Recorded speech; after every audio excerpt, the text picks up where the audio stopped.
శవాలై ఊరేగుతున్నరమ్మా రైతన్నలు నడిసేన్నల్లో సమాధులైన రమ్మా కూలన్నారు అనే సాహిత్యం అంతకుముందు మనం వాడుకున్నాం. పట్నమంతా కార్పొరేట్ కాలేజీలు మొత్తం వచ్చి ఉన్నాయి. ఇక్కడ కార్పొరేటీకరణ పోతుంది అని అనుకున్నాం.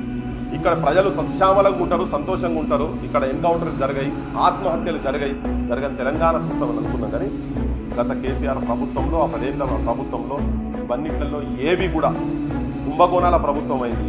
5,000 బడులు బంద్ అయినాయి యూనివర్సిటీలలో. గత 10 ఏళ్ళు నేను వచ్చిన కాడికెళ్ళి, కేసీఆర్ వచ్చిన కాడికెళ్ళి రిక్రూట్మెంట్ జరగలేదు.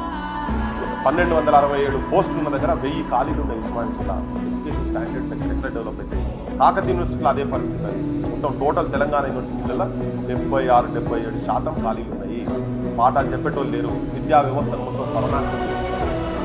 ఈ ప్రభుత్వం వచ్చినా కూడా 2,000 బడులు బంద్ అయింది. ఇంకొక 5,000 బడులు బంద్ అయింది.